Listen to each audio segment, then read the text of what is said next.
está perdiendo. Sí, al final estás más fatal si perdemos más Que ya está diciendo cuánto va. ganamos siempre. ¿Ya está grabando? Es que eso que se paga me está volviendo loco. Sí, ¿no? Sí. Pero las bienes Es que Ricardo no me acepta. Se supone que estamos conectados. ¿Con Joaquín ya estáis conectados? Sí. Es que dice, podemos, con perdón, conectarnos. Y es posible. Hay que cambiar esas palabras del lenguaje, ¿no? Sí, pero desarraigar un verbo es... No, pero... jodido, ¿eh? Es mejor desarraigar la organización. Eso es. El castellano tiene muchas palabras que se pueden Y dejar utilizar. el verbo en su sitio. Ah, claro, por eso te digo. O sea, además es solo Ahí, un ¿no? tiempo Claro. verbal. Está grabando. Que ya te he dicho yo que sí. Yo manejo el En cuanto esté, pongo que no voy a molestar. No molestas. Bueno, pues Sí, venga. entonces empezamos. Venga, Vale, pues, así para las 12. bienvenidas y bienvenidos. Yo quiero llamar la atención con una reflexión inicial. Imaginaos si hubiera habido esto en tiempos de Marx y Engels, pues ahora careceríamos de toda la correspondencia de Marx y Engels. Sería un desastre, un auténtico desastre. O sea que esto no creo que, bueno, de momento, como nuestros escritos no van a tener tanta trascendencia, pero aquí iba a citar uno de la carta del Comité Central a la Liga de los Comunistas, luego hablaremos, pues escritos como ese no existirían, porque se hubieran comunicado por Skype y por Facebook y no habría rastro porque sería imposible.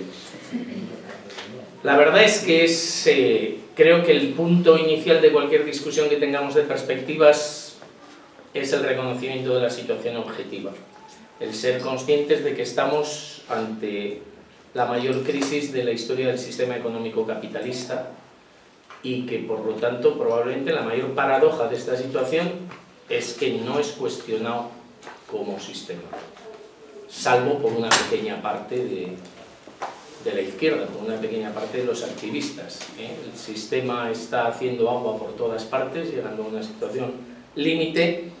¿Y qué hacen las organizaciones de la izquierda? ¿Qué hacen los partidos? ¿Qué hacen los sindicatos frente a esto? Eso yo creo que es el primer tema de reflexión. Los comunistas, los socialistas.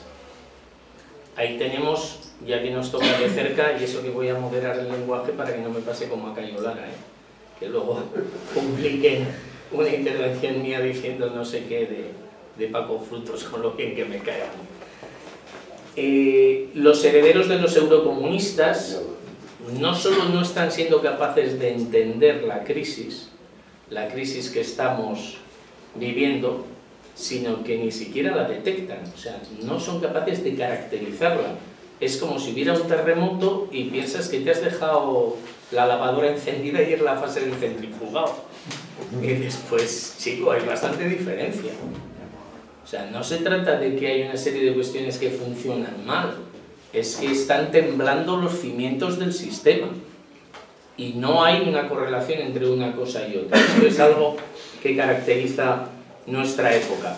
Entonces se va produciendo una discrepancia muy llamativa entre la evolución, por una parte, de los acontecimientos, de los procesos en la sociedad, y por otra parte la evolución de la conciencia de las clases sociales, de las organizaciones y de los partidos también, que al menos están vinculados de alguna manera a esas clases sociales. Y los acontecimientos que se han producido en Grecia, que ya hemos comentado en otras ocasiones, pero que ahora mismo son una referencia obligada para cualquier discusión que tengamos de perspectivas, demuestran que la idea que nosotros teníamos, el planteamiento que nosotros hemos tenido durante estos años, no era ninguna ensoñación, sino que era una opción realista. O sea, la opción de derrotar a los gobiernos de la derecha, de tener una mayoría para los partidos de la izquierda en los gobiernos, en algunos por lo menos de los países europeos, a partir de ahí, era una opción que podía darse, pero claro, podía darse siempre y cuando tuviera un mínimo desarrollo del factor subjetivo, tuviera un mínimo desarrollo de la intervención de los partidos y de las organizaciones de la clase obrera para precipitar esos acontecimientos, que no se dan por sí mismos, que no se producen si no hay un empujón, si no es como consecuencia de la dinámica de la lucha de clases. A mí me llamó mucho la atención igual lo recordáis, una de las cosas que dijo Cayo Lara cuando aquí se empezó a discutir lo de Syriza e Izquierda Unida, ¿no? Porque todo el mundo decía antes de Podemos, en esa época, que parece tan lejana y que sin embargo es muy reciente, ¿eh?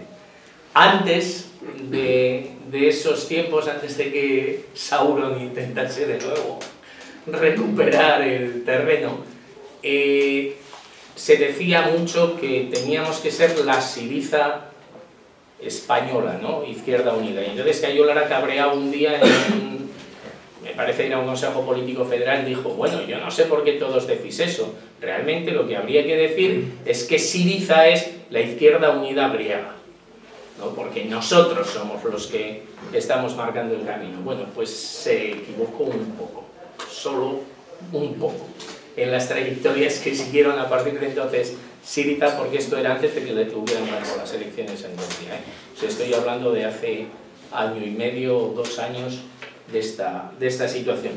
Y, sin embargo, Izquierda Unida ha tenido un desarrollo totalmente opuesto, se podría decir, al que se ha dado allí. Hace 3 años, sin embargo, nosotros estábamos valorando esa perspectiva y yo creo que hay que partir de ahí, porque también hay que ver las cosas que nosotros hemos previsto y que se han desarrollado de una manera diferente, ¿no? Y tratar de entender cuáles han sido los procesos. Nosotros teníamos una perspectiva que nos ha servido además de guía de actuación durante todo este periodo, que yo creo que describió muy bien la situación tras el triunfo del Partido Popular en las últimas elecciones generales.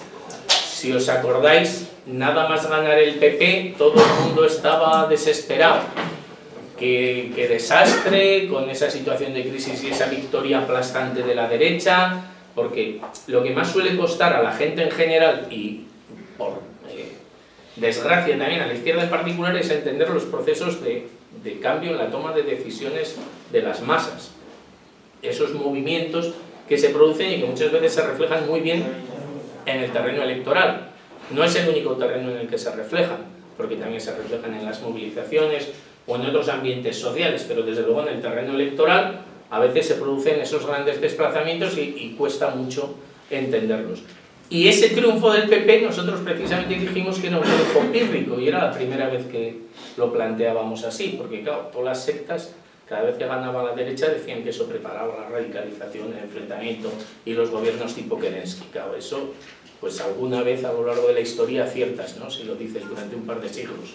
Pero era evidente que antes no había sido así. Pero en ese momento sí lo fue.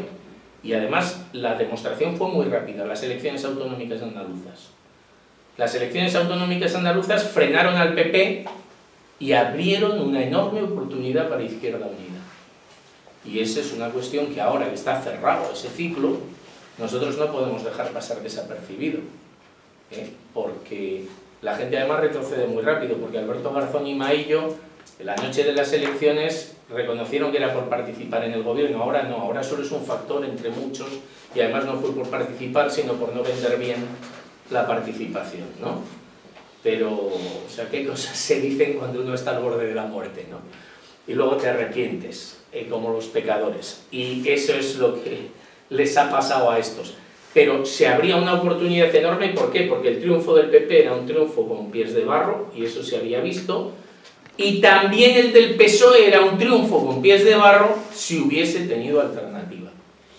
El problema es que la única alternativa que había al PSOE, y en ese momento además todo el mundo, no era solo una cuestión de Andalucía, sino que mucha gente ponía la mirada en Andalucía desde otras partes del Estado español, Izquierda Unida entra en el gobierno con el Partido Socialista, aceptando en la práctica el programa del Partido Socialista con esa frase gloriosa, ¿no?, de mi amigo Diego, de recortes por imperativo legal, ¿no? Entonces, claro, uno por imperativo legal puede hacer cada cosa, ¿no?, en esta vida, pero el problema es cuando precisamente tienes una organización que lo que debería hacer es romper los imperativos legales. Y esa es la clave, ¿no? Hasta qué punto se ha socialdemocratizado en la izquierda el Partido Comunista como para aceptar que el límite a la acción es la estructura legal del Estado burgués. Bueno, ahí viene todo ese lenguaje que ellos aceptan, ¿no?, del Estado de Derecho, el Estado Social de Derecho, todas esas cosas alabando la legalidad establecida. Pero ahí se abrió un periodo en el que se vio que el PP se tambaleaba y que había además un ascenso del movimiento de la izquierda, que se notó en todas las movilizaciones, porque fue un periodo que abrió también la movilización social. Por tanto, ¿cuál era la perspectiva? Que el gobierno del PP podía caer. No dijimos que fuera a caer, pero algunos, y desde luego yo me incluyo, defendimos que la opción de que el gobierno no resistiese toda la legislatura era una opción muy clara en ese momento. Y por eso digo que creo que ahora tenemos que recapitular un poco sobre el periodo para tratar de orientarnos. ¿Por qué? Porque yo creo que ahora ha habido un cambio tan importante en la situación que no podemos seguir repitiendo las pautas, las ideas que hemos estado utilizando durante un periodo sin una revisión a fondo, sin contrastar la teoría con la realidad, que es al fin y al cabo la única manera de poder ajustar de nuevo las perspectivas. Se abrió un proceso en el que eso era posible. Tan posible era que convencimos a la Dirección Federal de Izquierda Unida, porque nosotros somos muy poquita cosa, pero hay que decir que las únicas voces que en los órganos federales de Izquierda Unida decían la consigna de Izquierda Unida tiene que ser abajo el gobierno del PP, éramos nosotros, los únicos. Y poco a poco se fue aceptando hasta que de palabra, y ese también suele ser el problema en Izquierda Unida, de palabra lo incorporaron a los textos de los informes y de las resoluciones federales de Izquierda Unida, que había que acabar con el gobierno del PP. Y además ese proceso fue en auge. ¿Qué era lo otro que iba unido a eso? Pues que había que empujar para generar una ala de izquierdas en Izquierda Unida. Porque a estas alturas de la vida, si no estaba claro antes, lo está ahora, la dirección de Izquierda Unida y del Partido Comunista nunca asumirán el programa de la transformación socialista de la sociedad. Tendrán que ser otros sectores, en todo caso, de esas organizaciones quienes desplacen a los actuales dirigentes que no aceptan ya eso en su perspectiva, sino que aspiran a las transformaciones parciales, como mucho, del sistema. Y otros defienden directamente hasta el régimen del 78. Eso habréis tenido ocasión de verlo en las polémicas, sobre todo de estos últimos meses, por parte de algunos de los dirigentes de Izquierda Unida y del Partido Comunista. Y claro, esa situación también debía haber llevado a transformaciones en los sindicatos. Sin embargo, no hemos tenido eso. Hemos tenido una situación bien distinta. El gobierno del PP se ha mantenido hasta el final, parece ser, de la legislatura, aunque da un poco, pero no vamos a caer en eso. O sea, realmente el PP ha conseguido mantenerse por encima de esa situación. Las movilizaciones, como por otro lado era lógico, llega un momento en que empezaron a bajar. No sé si os acordáis, pero en algún momento incluso recuperamos algunos de los textos de Rosa Luxemburgo, explicando que cuando se van dando esas movilizaciones en la sociedad, si no hay una organización capaz de elevar un peldaño a la movilización, dándole una perspectiva, necesariamente esas movilizaciones llegan a perder la orientación y empiezan a retroceder. Y ese es el proceso que hemos tenido. O sea, nosotros lo valorábamos como una opción, pero si hay dos opciones, nosotros luchamos y empujamos siempre por la más favorable. La más favorable era llevar ese movimiento en ascenso y derrocar el gobierno del PP. Eso hubiera supuesto un cambio decisivo en la situación y, paradójicamente, hubiera preparado un triunfo aplastante electoral de la izquierda. Y esto es algo que lo hemos explicado siempre. A más movilización y más lucha, más posibilidades de triunfo electoral. A más electoralismo, más posibilidades para la derecha, no para el movimiento obrero en el terreno electoral. Y es un asco que esto se repita. Eso sí que estaba previsto y realmente es lo que estamos viendo. Hace unos meses nadie, ni el propio PP, daba un duro por la posibilidad de un gobierno de derechas. Sin embargo, en este momento la discusión es si la derecha puede volver a mantener los gobiernos en sus manos después de las elecciones. algo ha tenido que cambiar, o sea, algo se ha tenido que producir en este proceso para que tengamos que valorar esto que hace año y medio no hubiera valorado, no nosotros. Nosotros lo valorábamos como una hipótesis, desde luego. Pero no era el ambiente que había en la sociedad. Y sin embargo, en este momento se está dando. Hubo un momento álgido que todos recordamos y que todos participamos, y algunos de los compañeros que están aquí, de una manera muy especial, que fueron las marchas de la dignidad, las del año pasado, las del 2014, que eran el momento álgido de ese proceso de lucha y que hacía prever, y además era correcto planteárselo, que la lucha iba a desembocar en un choque frontal con el gobierno que podía acabar con el gobierno. Sin embargo, no ese es el proceso que se ha dado, y bastaría con comparar aquellas marchas con las que acabamos de tener hace bien poco para ver qué diferencia tan abismal había. Y también qué cambio de actitud en el ambiente de la gente. Sí.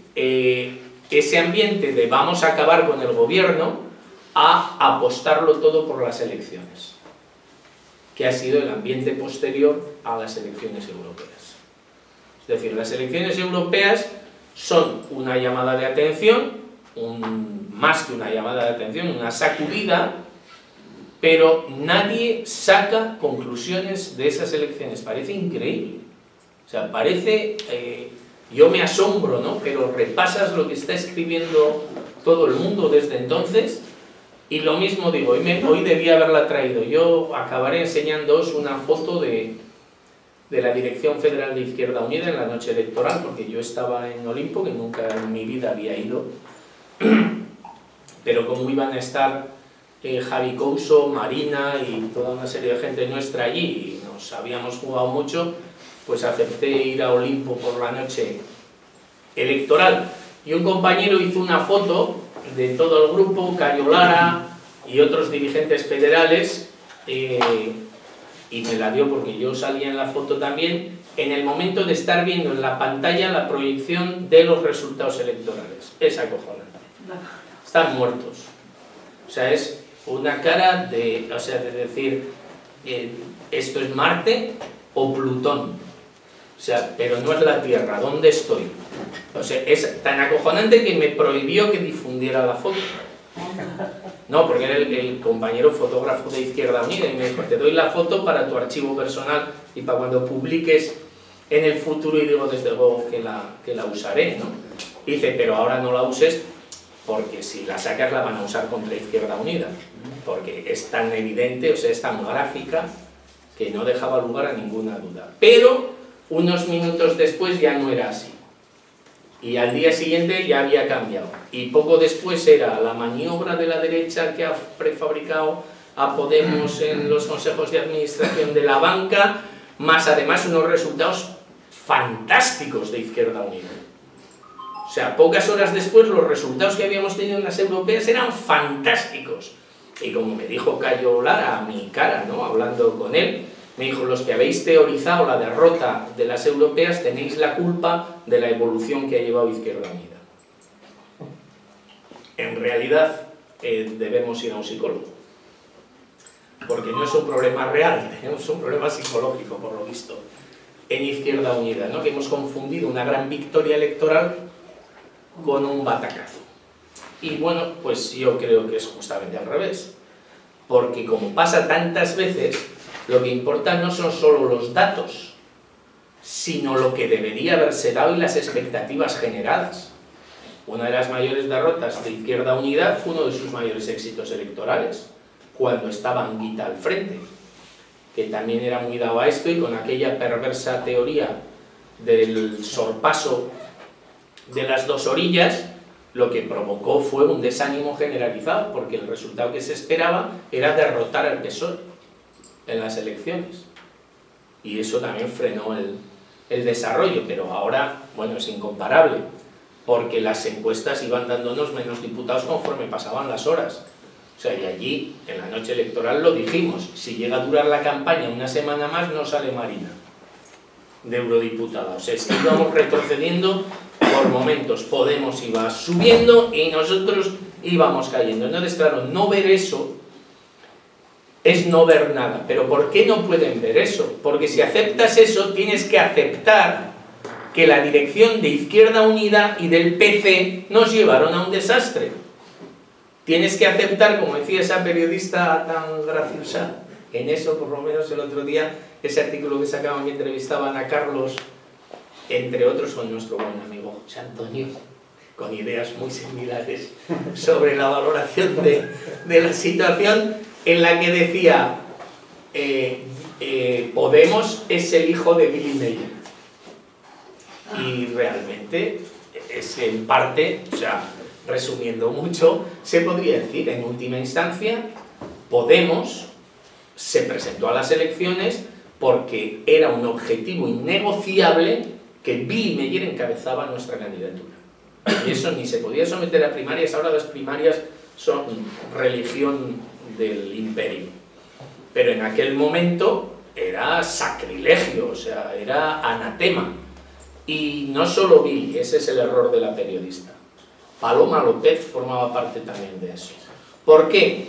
Porque la reserva espiritual de la socialdemocracia en su vinculación con el movimiento obrero son los aparatos de UGT y comisiones obreras.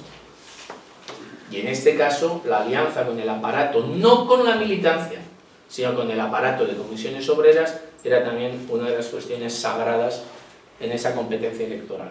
Luego, Billy Meyer y Paloma López taponaban cualquier opción de someter una candidatura común de la izquierda, considerando, bueno, más el desprecio, claro, a las posibilidades de Podemos en ese momento. Pero todo ese cambio que se produce en torno a las elecciones europeas y después de las marchas de la dignidad llevan a una situación en que todo se va inclinando hacia las expectativas electorales y además los sindicatos, lejos de llamar a una nueva huelga general, porque eso también es llamativo, tenéis que pensarlo, ¿no? Todo este periodo de destrucción es un periodo en el que los sindicatos renuncian a utilizar el arma decisiva para enfrentarse a todo este proceso. No solo eso, sino que siguen intentando durante todo el periodo compadrear con el gobierno del PP y la patronal, llegando a algunos acuerdos impresentables. Claro, por otro lado, porque los tienen cogidos de sálvase a la parte, y no porque no sean conscientes, es lo que llama la atención, ¿no? ¿Cuán cogidos los deben tener de allí a los sindicatos para que Toso llegue a declarar públicamente? Tengo por ahí, bueno, prefiero leerlo, aunque la mayoría lo conoceréis, pero como son de estas frases: comisiones obreras o se reinventa o se la lleva el viento de la historia. Y eso es una declaración del secretario general de comisiones obreras. Y claro, dice, bueno, ¿y cómo nos reinventamos? Pues haciendo una agencia de viajes, ¿o qué? Porque, claro, parece que se refería a una cuestión de pasar a la lucha, ¿no? Pero no debe ser eso, porque desde que hizo esa declaración no ha habido ningún paso en ese sentido de la dirección de comisiones obreras, ¿no? Pero es enormemente significativo lo que se da eso ahí. Eso también nos lleva a una reflexión importante, no es solo por meterme con Tojo, es por ver el papel que ha tenido el movimiento obrero organizado durante este periodo, porque eso es determinante para entender lo que está pasando. Esto no tiene nada que ver con el periodo, por ejemplo, del 86 al 88, absolutamente nada que ver, porque todas las luchas, aunque empezaron con un movimiento donde la pequeña burguesía jugó un papel también muy importante, y especialmente el movimiento estudiantil, en el periodo del 86-87, sin embargo el protagonismo del movimiento obrero es innegable. Si os acordáis, primero empezó, bueno, los que os podáis acordar, otros si lo habéis leído, que yo soy muy dado a esto de olvidarme de la edad que tengo, o de la que tenéis los demás, que es lo mismo. Comisiones Obreras empezó en solitario, la lucha contra las pensiones, pero cuando se da el paso determinante es cuando se une a UGT. Esto, otra vez, de nuevo, es algo que a los herederos del eurocomunismo y de Carrillo les cuesta mucho entenderlo. Pero el cambio determinante se produce cuando UGT se incorpora. ¿Por qué? porque es la ruptura del Partido Socialista. Y el Partido Socialista es el basamento, es el fundamento en el movimiento obrero en ese momento para garantizar la estabilidad del sistema, con su mayoría absoluta en las Cortes. Y entonces esa ruptura que se produce cuando nuestros amigos y compañeros de fatiga, y eso sí es verdad, ¿no?, Nicolás Redondo y Antón Saracíbar, se levantan en el Parlamento, votan en contra de la ley de pensiones y abandonan sus escaños como parlamentarios del Partido Socialista. Eso hoy es inimaginable. Es inimaginable. Y esto lo digo por dos cosas, o sea, por un comentario de paso, pero que tendremos que volver sobre él en algún momento, ¿no? Porque a veces aceptamos muy a la ligera expresiones como esto del régimen del 78, que viene muy bien propagandísticamente. Pero no todo viene del régimen del 78, porque estamos hablando de 10 años después. Y el régimen del 78 no indemnizó a los sindicatos. Tenemos una oleada de huelgas y probablemente la mayor huelga por extensión, no por su significado de revolución social, pero sí por su demostración de fuerza, la mayor huelga de la historia del movimiento obrero en el Estado español, el 14 del 88. 10 años después, no de la transición, sino 10 años después de la Constitución, que es el remate, ¿no?, de la que es el lazo o el requiescatimpachem, ¿no?, de la transición, del periodo de la transición. Es decir, y eso hoy no existe. O sea, los sindicatos que tenemos hoy, y aquí hay gente cualificada para opinar sobre el tema, unos cuantos en la sala y unas cuantas, han sufrido una evolución muy diferente. Y eso digo porque a veces, sobre todo entre la gente joven del PC, hay una simplificación tremenda, ¿no? El régimen del 78, la generación del... Es que es cierto lo del régimen del 78 y a nosotros no se lo van a contar. A Noé le van a hablar de lluvias, pero no lo explica todo. Los sindicatos obreros siguieron jugando un papel, expresaron esas contradicciones de clase, pero perdimos la batalla, ese es el tema. En el 88, después, UGT retrocede, o sea, los dirigentes de UGT se repliegan, el gobierno hace concesiones, ellos se repliegan y el PC es incapaz de aprovechar esa situación. Incluso dirigido por Anguita, pero es incapaz de darse cuenta de que la clave para cambiar eso era captar a esa base de UGT y PSOE, y que si no los captas, el agua acabará volviendo a su cauce, como en cierta medida está pasando ahora. Porque no es solo lo de Podemos ahora, luego volveremos sobre el tema, ¿no?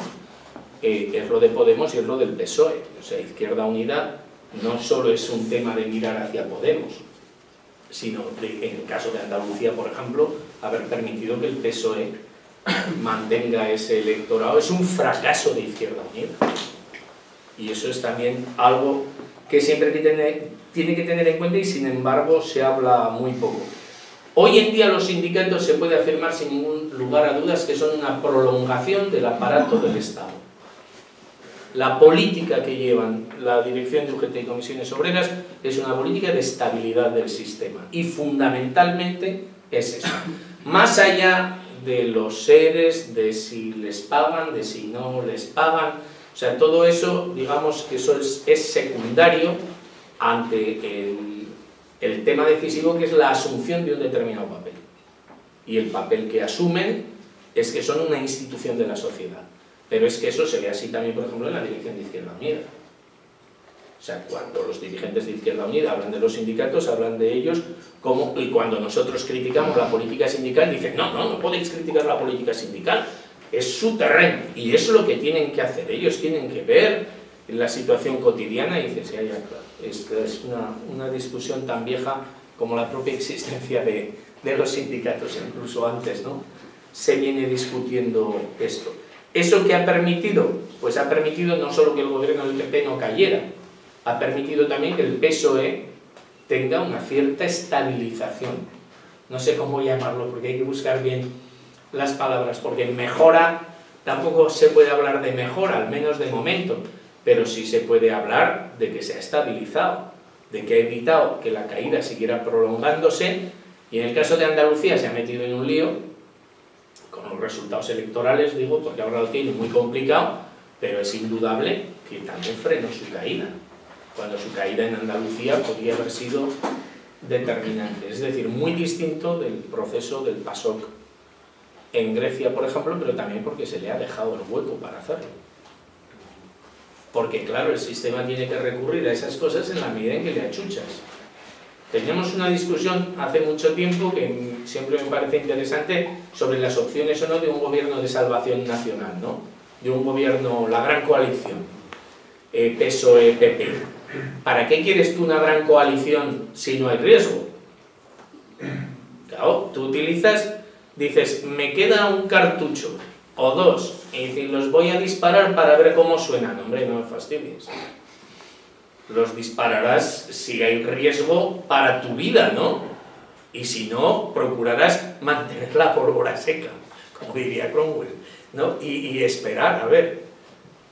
Pero no vas a dispararlo inútilmente. Entonces, un cartucho tan fuerte como es un gobierno de coalición, lo utilizas si tienes 30 huelgas generales, como en Grecia.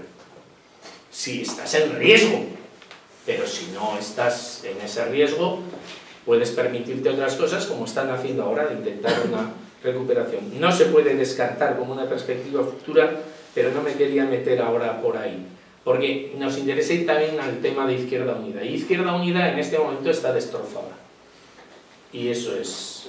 Yo nunca he visto a Izquierda Unida tan afectada, mira que hemos visto cosas en los años que llevamos en Izquierda Unida como en este momento. Probablemente, ¿por qué? Pues porque en otros momentos eran situaciones de crisis que Izquierda Unida se podía mantener ahí como la reserva espiritual, ¿no?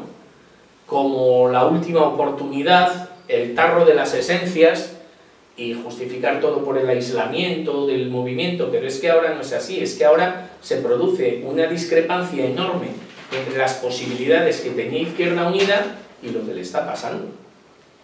Y entonces, ¿eso qué provoca? Provoca desmoralización y provoca marchas de Izquierda Unida. Es más, el otro día lo hablaba con Carlos, me parece que comentábamos que si Podemos lo hubiera hecho solo un poco mejor, a estas alturas Izquierda Unida estaría vacía. El problema, y es otra parte que tenemos que ver, que lo están haciendo tan mal, que dices, joder, vamos, prefiero que el vecindario que tengo, que irme a vivir a ese barrio. Esto es por lo menos, ya sé quién no saca la basura, quién arma lío por la noche, pero joder, es que irme a vivir a ese otro lado, que resulta que las casas son nuevas y están llenas de goteras y revientan los desagües, pues claro, me quedo donde estoy, que ya me lo sé. Algunos se precipitaron mucho mudándose de casa y ahora algunos me temo que se están arrepintiendo, pero vaya películas. Por salir corriendo pensando que todo el monte era orégano. Y eso ha llevado, ese ascenso, yo creo que es una de las cosas que más interesa que comentemos, ¿no? Se produce un surgimiento de Podemos, un ascenso tremendo y un declive también grande, porque yo creo que ya podemos hablar de declive de Podemos. O sea que no solo, ojo, no solo contraste entre expectativas y realidad, que también, sino realmente declive. O sea que empiezan a perder en las expectativas de voto, en las encuestas, empiezan a tener bajadas. Ya veremos qué pasa, pero lo que me importa es el síntoma, ¿no? El frenazo en ese proceso de esperanza centrado en el fenómeno de Podemos. Hay una situación, y aprovecho que hay varios compañeros delante para recordarla, porque me parece muy significativo. En mi asamblea de base, la de este barrio, Vicálvaro, cuando hicimos primarias para elegir candidatos, yo creo que eran las autonómicas, ¿no? Salió Tania Sánchez. ¿Y las municipales?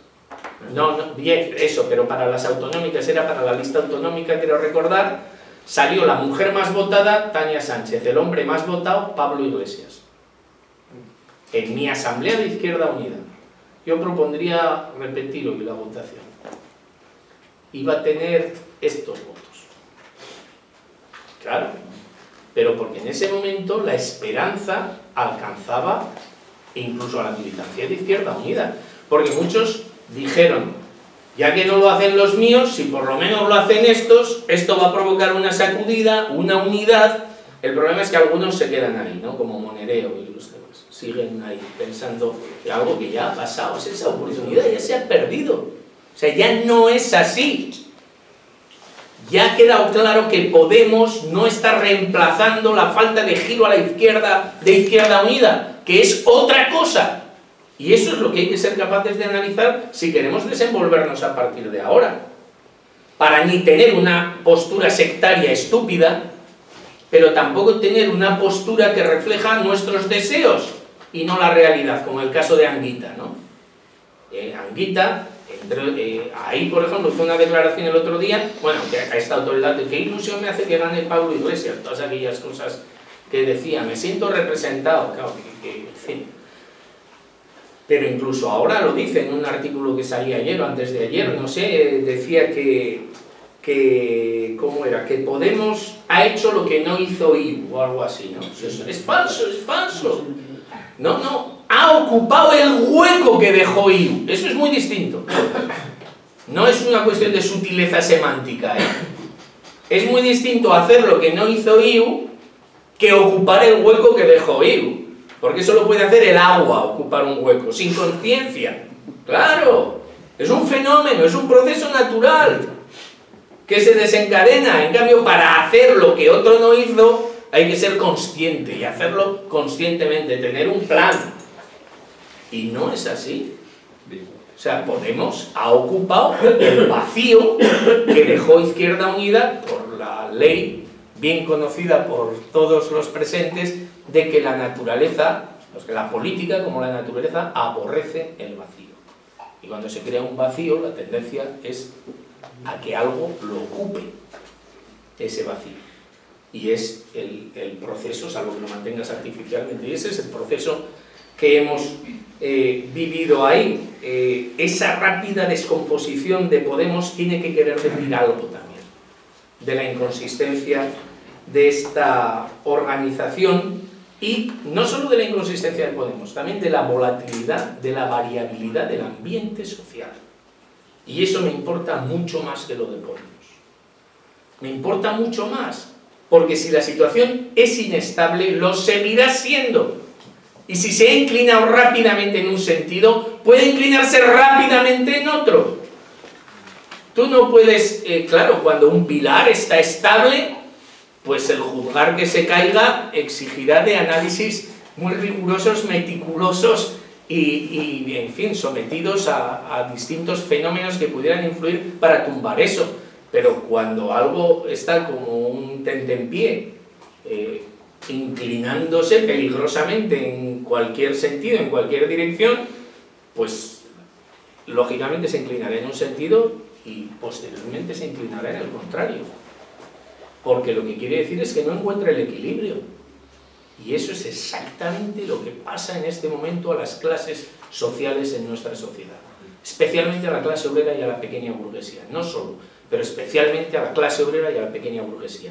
Que no encuentran estabilidad. Que no encuentran dónde apoyarse para confiar en el futuro. Ni siquiera para tener un presente. Y eso genera una inestabilidad tremenda y una enorme oportunidad política. Claro, si eres capaz de generar confianza, de demostrarte un punto de apoyo para esas posibilidades, para esas esperanzas por parte de la gente. Pero claro, la incapacidad de Izquierda Unida para regenerarse, esa ha sido la clave. Y ahí sí que acertamos de lleno, desde el primer día, diciendo el tema es una revolución interna. No cabe ningún arreglo, ninguna... no me sale ahora la palabra bien, ninguna conspiración, sí, componenda palaciega. Lo que necesitamos es una revolución, un cambio de arriba abajo en la organización. Y esto sí que lo hemos dicho en público.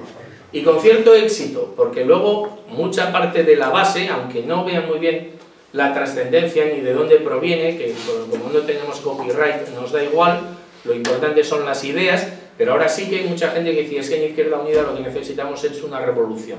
Y de hecho mucha gente ve que llegue Alberto Garzón al frente de Izquierda Unida y que caigan los demás y que salieran toda la mafia y todos los implicados en Bankia, incluido el propio Cayo Lara, en este momento lo ven como una revolución en Izquierda Unida. Una revolución tardía, pero donde efectivamente pues una buena parte de la militancia ha depositado su esperanza porque ven la posibilidad de que se diera la salida por ahí. Por eso, antes, nosotros al hablar de los procesos en la izquierda siempre teníamos que considerar la relación entre Izquierda Unida y PSOE como un factor fundamental. Además siempre ha sido el tema que desde Izquierda Unida y del PC nunca se ha entendido. ¿Por qué? Bueno, también pues porque en la herencia del estalinismo, por supuesto en la de la socialdemocracia también, ¿no? Pero estamos hablando de Izquierda Unida, el tema del Frente Único de Clase es un libro cerrado bajo 7 llaves. Entonces, plantear cómo hacer la unidad sin perder tu identidad es algo que es difícil. Entonces, eso, a muerte con el PSOE y esas consignas increíbles, pero dichas por nuestros propios dirigentes y estimuladas, ¿no? De PSOE, PP, la misma mierda es, y al día siguiente entras en el gobierno con ellos. Y dices, pues bueno, compañero, o sea, a ver, explícamelo. Entonces, claro, la gente lo que acaba pensando es que te da igual, que si te ofrecen un sillón, pues haces lo que sea. Y que cuando estás en la oposición, los pones a parir. Porque si PSOE y PP la misma mierda es, no puedes entrar en un gobierno con ellos. Y si haces esa distinción, entonces tendrás que dejar el trazo grueso y decir que las políticas de los dirigentes del PSOE aceptan en lo fundamental las políticas del PP, pero precisamente dirigirte a su base para intentar convencerles de que abandonen a esos dirigentes y se pasen contigo. Si no su base militante, me refiero a la base de apoyo en la sociedad, ¿no? Los trabajadores que todavía piensan que por ahí podía venir alguna solución. Y ahora la relación es más compleja, porque ahora la relación es Podemos, Izquierda Unida, PSOE. O sea, ahora tenemos que considerar 3 factores, ¿no? Lo cual aumenta muchísimo, ¿no? Las probabilidades, las combinaciones, ¿no? Que se pueden dar, pero realmente son 3 factores. Igual que en el proceso griego, si os fijáis, y yo creo que fue una de las cosas interesantes cuando discutimos lo de Grecia, era un factor determinante para entender la situación, la relación Syriza-PASOK. Sin entender eso no se puede entender lo que ha pasado en Grecia. Porque en las últimas elecciones, no me voy a enrollar, pero me permito recordaros la idea, el triunfo de Syriza no proviene de una pérdida espectacular de votos del Partido de la Burguesía. El Partido de la Burguesía pierde en torno a un 2% de votos. Proviene de la catástrofe, de la hecatombe, para usar otras palabras, de el PASOK. Sin una hecatombe del PSOE, Izquierda Unida no tiene ningún futuro. Ninguno. Pero claro, eso no quiere decir una política sectaria de salir a la calle a insultarlos, que es lo que piensan a veces los sectarios estalinistas, que es el método para que la gente se dé cuenta de que son muy malos. No, lo que consiste es en conseguir que la base del PSOE entienda que sus dirigentes les están tomando el pelo. Y eso no lo haces gobernando con ellos. Salvo que hubieran hecho, que ya sabéis que fue algo que tanto con Amanda Meyer como con Diego Valderas como con otros en su día comenté cuando preguntaron ¿qué opinas de entrar en el gobierno andaluz? Y la respuesta fue muy clara por mi parte: si supieseis salir no me preocuparía que entraseis.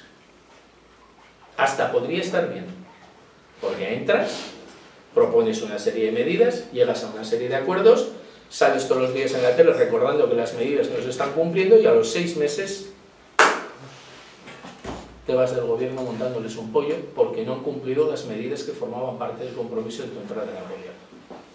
Y a partir de ese momento les apoyas puntualmente en el Parlamento, en cada medida positiva, y votas en contra en cada medida negativa. 1 año y medio después hubiera habido elecciones y Izquierda Unida hubiera doblado el número de votos. En Andalucía, por lo menos. Y algo tan sencillo. No es que no se entienda, es que ellos asumen que son parte del sistema Es algo que tenemos que entender, que nuestros propios compañeros dirigentes de Izquierda Unida nos ven a nosotros como antisistemas, porque ellos son un partido de orden. Hay una cosa, pasa es que no tenemos tiempo para estas cosas, ¿no? Pero el otro día Cayo Lara hizo una declaración que ya he repetido varias veces, que es para escribir un libro. Al criticar a Podemos, pero claro, ha pasado desapercibido para casi todo el mundo, ¿no? Al criticar a Podemos por su indefinición entre izquierda y derecha, dijo: nosotros creemos en la lucha democrática de clases. Tócate los pies. La lucha democrática de clases. O sea, es decir, que la lucha de clases son las elecciones, por lo visto. O sea, si no sé si le llegó a Marx, pero si le llegó, debe estar en el cementerio cayéndose el monumento, resquebrajado por lo menos de la mala hostia que pillaría, porque fijaros qué disparate más inconmensurable es hablar de la lucha democrática de clases. En fin, hay muchas escenas de la lucha democrática de clases, ¿no? Como la guerra civil, Chile, Argentina, todo muy democrático en la expresión de la lucha de clases. Es que no es cuestión de creer, es que la realidad es que los problemas en la sociedad se resuelven a través de la correlación de fuerzas entre las clases y de la imposición de una clase sobre otra, como decía Marx, la ley del más fuerte. Y esa es la situación, y ellos son lo que utilizan. Hay una idea que a mí me parece muy importante aquí en esta situación que se da, aparte de hablar de perspectivas electorales, que pensaba hacerlo, pero lo voy a dejar un poco de lado porque el moderador me va chuchando. Digo porque no basta con generalidades, tendremos que entrar más. El PSOE va a conseguir evitar una catástrofe como la que estaba pronosticada, el PP se va a dar una leche, pero está manteniéndose en el nivel de poder ser el partido más votado. Si consiguieran eso lo podrían vender como que han tenido, a pesar de todo, un buen resultado. El surgimiento de Ciudadanos, que por cierto le resta, también es llamativo, ¿no?, que le reste votos a Podemos, es también un fenómeno que puede contribuir a eso. Y Izquierda Unida no hace falta ser Nostradamus para decir que se va a llevar una leche, ¿no?, en estas elecciones. En Andalucía aún ha mantenido el tipo, porque si en vez de 5 sacamos 4, ya no te digo nada, ¿no?, sin grupo parlamentario. Y entonces sí que hubiera sido la debacle. Probablemente esa campaña, ¿no?, con la intervención, la implicación, la muerte de Maillo, de Alberto Garzón, de Arguita, de todo el mundo y de toda la militancia, pues ha salvado eso. Pero tú no puedes cambiar en una campaña electoral lo que has hecho en la sociedad durante años. Eso es en este caso por lo menos, eso era imposible, ¿no? Pero digo que es importante ver esos cambios que se producen. También aquí lo que hablábamos antes de la inestabilidad, el cambio de orientación del voto de unas fuerzas políticas hacia otras. Porque claro, esto enseguida se utiliza para decir una cosa que en realidad es tan parcial que casi es una tontería, ¿no? Quiere decir que es que esa indefinición de Podemos permite que le vote gente de izquierdas, de derechas.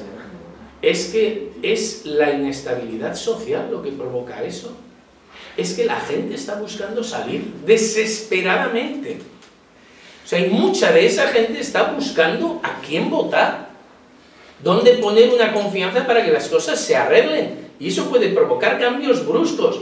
No que sea que la derecha organiza el voto para que voten a Podemos y que por eso el voto pueda variar, porque Izquierda Unida también podría haber recogido ese voto. Podría haber recogido el voto de izquierdas, el voto del PSOE y el voto de las capas medias, claro que sí. Porque eso lo que demuestra, ni más ni menos, no sé quién está fumando, pero me está jodiendo. Eso lo que demuestra...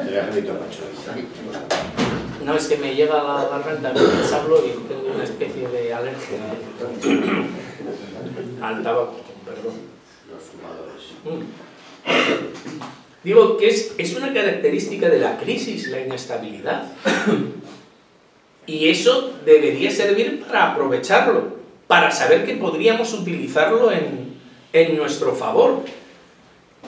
Aquí también tenemos una diferencia clave, ¿no? Y aquí vendrían mis mayores diferencias con Gramsci, pero que se utiliza como un vehículo hacia el pacto de clases, no es necesario rebajar el programa de la clase obrera para captar a las demás clases. Lo que es necesario es defenderlo consecuentemente y demostrar en la práctica que sólo así se resolverán los problemas de las demás clases. Tema tan sencillo como el de la banca. El problema de la banca fundamentalmente es quién la controla, solo la clase obrera, o sea, solo desde una perspectiva, si queréis que lo digamos así, desde una perspectiva socialista se puede dar una alternativa a ese problema. Entonces, eso es lo que nosotros tendríamos que hacer y demuestra simplemente que una clase social puede liderar a las demás clases sociales en un proceso de revolución, pero no tiene para eso que abandonar su programa. Lo que tiene es que ser consecuente y ponerse al frente. Y esa inestabilidad se ha puesto tan de manifiesto que lleva un nuevo error de nuestros compañeros de viaje, ¿no?, de Izquierda Unida y PC, y es que vuelven a resucitar la idea de que la revolución pendiente en el Estado español es la revolución democrática. Y sin entender que la única revolución democrática que se puede hacer en el Estado español es la que forme parte de una revolución social, la que forme parte de una transformación social. ¿Por qué? Porque el problema de fondo, lo que provoca 5 millones de parados, lo que provoca estas condiciones de vida, lo que provoca los desahucios, lo que provoca todo eso, no es una cuestión de democracia burguesa, de más o menos libertad de expresión. La democracia burguesa se recorta precisamente para poder mantener esa opresión de clase. El tema fundamental es una cuestión de clase. La revolución democrática ni está ni se le espera. Es que se ha puesto de moda ahora decir que la contradicción está entre restauración monárquica o ruptura democrática. Digamos, realmente esa no es la contradicción. La contradicción en la calle es entre la esperanza en que podemos volver al pasado o aceptar que el pasado nunca volverá. Eso es lo que tendría que estar explicando Izquierda Unida. Ese pasado de más o menos pleno empleo, que además se tiende a mitificar, ¿no? Porque ahora resulta que antes de la crisis debíamos vivir todos cojonudamente, ¿no? Y porque ya, claro, ya se genera un mito. Esto, claro, pues ya es como... Bueno, iba a decir, para los vascos es fácil de entender, esto es como la batalla de las Navas de Tolosa o la de Roncesvalles, o sea, esto ya es el descubrimiento de América, ¿no?, para todos. Ya tienes un mito sobre el que basar una mitología vacía sin programa. Entonces, en el pasado, en el pasado se vivía mal, lo que pasa es que ahora vivimos mucho peor aún que en el pasado, pero es que ese pasado es irrecuperable, esa es la idea, no es una reforma democrática para volver a ese pasado, no, es que la única posibilidad es un cambio en las relaciones de producción, en las relaciones de propiedad en la sociedad. Además, planteándolo con el tema de la propiedad, yo creo que lo hacemos mucho más últimamente así, yo creo que se entiende con mucha más claridad. Bueno, me falta toda la parte de la crisis económica internacional que obviamente voy a dejarla. En el tema este de de Latinoamérica diremos algo, ¿no?, por lo menos. El tema este de la contradicción, o sea, de cuál es el carácter del proceso, de la revolución que estamos viviendo, me parece muy importante. El otro día volví a leer, cuando lo he dicho antes no era de broma, la carta del Comité Central a la Liga de los Comunistas de Marx y Engels. Uno de los escritos más maravillosos que yo creo que nadie del PC ha debido leer, nunca, digo, de la dirección del PC. Deben ignorar la existencia de esos escritos, porque si lo conociesen sabrían que la teoría de la revolución permanente no es de Trotsky, sino de Marx y Engels, que la plantean en ese escrito, precisamente para explicar que del carácter democrático de una revolución hay que pasar inmediatamente al carácter de clase, en el mismo proceso de la revolución. Y esa es la clave. ¿Por qué? Porque cada vez más en la historia el peso, por simplificarlo de alguna manera, el peso socialista es mayor que el peso democrático en una revolución. El peso democrático era mucho mayor en la Rusia de 1917, o era incomparablemente mayor cuando Marx está hablando, ¿no? A mediados del siglo XIX, en las revoluciones que se están dando en Europa, que son fundamentalmente revoluciones democráticas, y sin embargo Marx y Engels ya están introduciendo que esas revoluciones deben transformarse en socialistas, y sobre todo lo ven a partir de los acontecimientos de la Comuna de París, ¿no? Pero eso, que es una idea fundamental, medular del pensamiento de Marx y Engels, es mayor conforme la sociedad se desarrolla más, conforme el capitalismo avanza más. Cada vez el peso del carácter socialista de la revolución es mucho mayor que el democrático. Y la prueba está en un continente donde el peso democrático es mucho mayor que en Europa, que es América Latina, donde las revoluciones están llegando a un límite, están llegando a un tope del que no pueden pasar, porque una revolución democrática no puede resolver los problemas de las masas en Venezuela, en Ecuador, en Bolivia o en cualquier otro país, o en Argentina, sino que solo se pueden resolver si se transforman las relaciones de propiedad en la sociedad, si se llevan a cabo medidas de carácter socialista. Y ahí se está dando un freno, que además ahora, con un tema que deberemos tener en cuenta, aunque yo no vaya a desarrollar, que precisamente se entra en una fase recesiva, ¿no? No solo Venezuela, que ya estaba mal, sino que Brasil y Argentina se incorporan probablemente a una fase recesiva de la economía, en gran medida a consecuencia de la caída del precio de las materias primas, pero también consecuencia de la recesión en Rusia y de la caída de la actividad económica, ralentización por lo menos de la actividad económica de China. Todos esos factores van a contribuir a un periodo de inestabilidad que, por lo menos, Juanjo me dejará decir esto del contexto internacional, porque sí me parece importante, y es que la situación objetiva en este próximo periodo va a estar caracterizada, entre otras cosas, por la inestabilidad económica, política y social de los países emergentes. Con lo que tenemos un cuadro preocupante desde el punto de vista de la clase dominante para la perspectiva económica, porque nos están vendiendo la recuperación. Y claro, esto de la venta de la recuperación es, entre otras cosas, una mentira, ¿no?, por parte del gobierno, y esta venta que está haciendo tan insistente de la recuperación tiene por lo menos un triple peligro, ¿no?, que debemos tener en cuenta. Me voy cepillando todo a toda velocidad, pero por lo menos 5 minutos. Vale, pues quiero plantearlo. Claro, ya sabéis que el año pasado hay un crecimiento de un 0,7% del PIB, y esto creo que por lo menos es la última cifra que yo tengo, si no me corregís. ¿Cuánto? Vale. Y ya lo plantean como un síntoma claro de recuperación.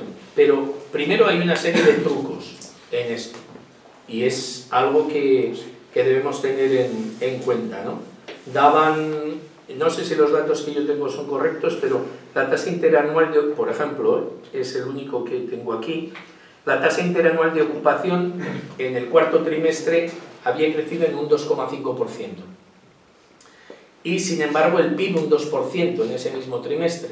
Entonces lo que indicaría es que había caído la productividad por hora trabajada, o sea, por trabajador, durante ese mismo periodo, lo que quiere decir que ahí, al margen de que haya podido caer la productividad por trabajos menos cualificados, parece que algo no encaja bien en las estadísticas que han elaborado.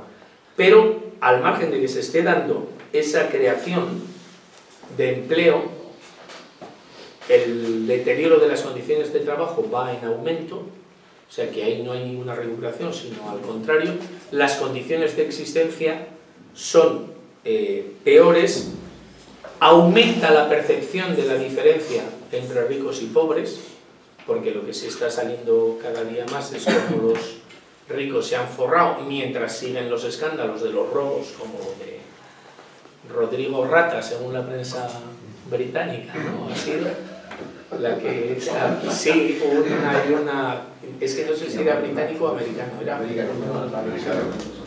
americano, han puesto Rodrigo Rata